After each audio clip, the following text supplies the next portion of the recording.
Salisbury. The plane's been robbed at gunpoint on the runway at Perpignan Airport in southern France. Armed men held up a banner demanding that the pilot shut off his engines and open the hold. The group then drove off with a safe from the cargo bay. Germany has formally asked Italy to extradite the former Nazi officer Erich Priebke. The Germans want to try him for war crimes. Priebke was cleared earlier this month by an Italian court, although he admitted taking part in Italy's worst wartime atrocity. And the Argentine soccer star Diego Maradona is undergoing treatment again for a drug problem at a clinic in Switzerland. He left his club, Boca Juniors, at the weekend, hinting that he may retire from the game altogether. The case of Mandy Allwood, the woman expecting 8 babies, has turned the spotlight again on the whole subject of fertility treatment. The treatment she had was anything but exceptional. Over 100,000 couples a year are now treated for fertility problems in Britain, and the kind of help available is developing all the time. ITN's Helen Wright has tonight's special report. What are you doing? You going to sit down again? The face of 2-year-old Luca reminds Karen Proudfoot every day just how lucky she is to have her son. An ectopic pregnancy meant she and her partner couldn't conceive naturally. After 3 years of trying, they turned as a last resort to IVF treatment. This is your only chance to have a child. It's very hard going when it doesn't work, and you can't expect it to work first time. Luckily for us, it worked second time. We've got Luca as a result of that. He was a wonderful baby, and he's a lovely toddler, and we're very, very lucky. And we know that every single day. We know how lucky we are. So we are going to be discussing, should we use a frozen embryo? It's to Professor Ian Kraft that Karen and Ketton have turned again as they try for a second child.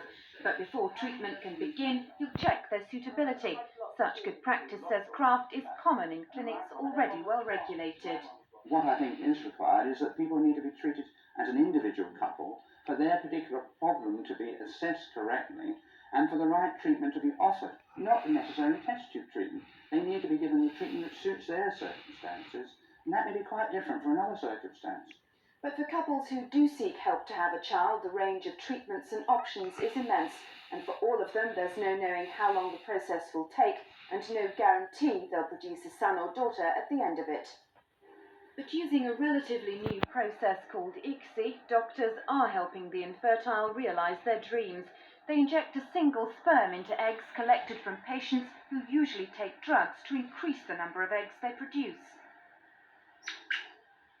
4-month-old Jack and twin brother Luke are the products of ICSI. After 5 years of disappointment, Nicola Saldana and her husband conceived at the first treatment. Dr. Bromwich scanned me on Saturday morning before I was due to go on holiday and gave us the astonishing news that there was a twin pregnancy present. We walked out of there on cloud 9 with our mouths wide open, absolutely amazed.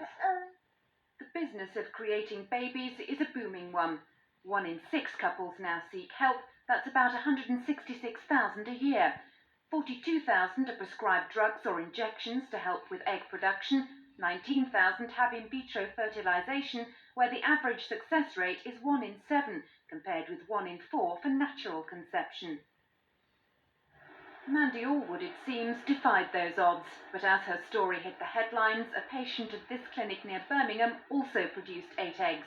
Here, though, it was managed, they were collected, fertilized, and all but 3 frozen. That means she still has the chance of more than one baby developing, but rather than have them all at once, we hope she'll have them over the period of several years. And 2 years on, another controlled course of IVF could mean another miracle baby for Karen Proudfoot, though her attempts to give Luca a brother or sister come as the future of fertility treatment is under scrutiny as never before. Helen Wright, News at 10. Cricket, Lancashire will meet Essex in a NatWest Trophy final. A score of 81 from Graham Lloyd helped Lancashire beat arch rivals Yorkshire by 19 runs at Old Trafford. In today's other semi-finals, Stuart Law got 53 of 44 balls to steer Essex to victory over Surrey at the Oval with 3 overs to spare. The main headline again tonight: police in Liverpool are hunting a man who murdered a young vicar in his own churchyard.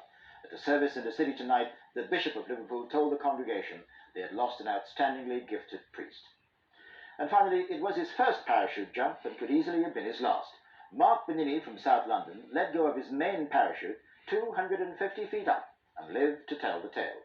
Ian Glover James reports.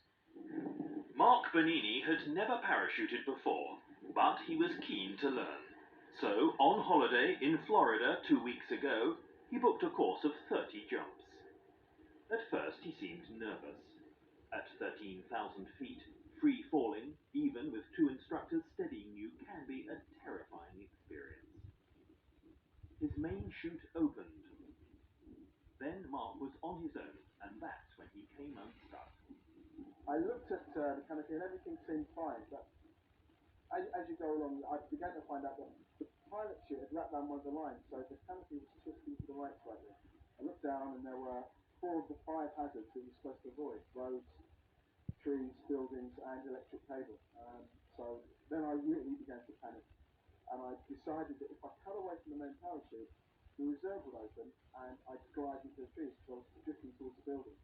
But at 300 feet, his reserve chute barely opened, and he crashed feet first into thick woods. They thought he was dead. Why I survived, I have no idea. How? I have no idea also. It was lucky. With just a sprained ankle and newspaper headlines to show for his 250-foot plunge, he was lucky. But those terrifying memories of free falling in Florida haven't stopped Mark from planning his next parachute jump. Ian Glover James, News at 10. But here's the 10 tonight. We're back tomorrow. More of the tales at the end. Good night.